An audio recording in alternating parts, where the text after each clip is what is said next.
मेरे प्यारे बच्चों, साइलम ऑनलाइन हिंदी क्लास में आप सबका स्वागत करता हूं। बच्चों आप ठीक है ना? अच्छा बच्चों देखिए, इसी हिंदी वर्ड स्टार्टिंग विथ आ, okay ready, with pronunciation and meaning in English.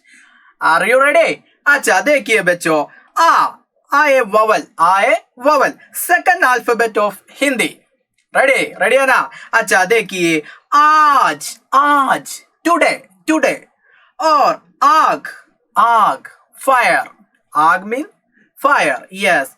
अगला देखिए, आप यू आप यू। आस होप, आस का मतलब क्या है? होप। और आन प्रेस्टीज। और देखिए, आम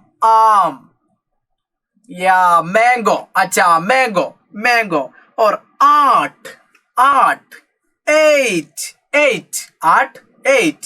और आई इंगम। और देखिए, आओ कम।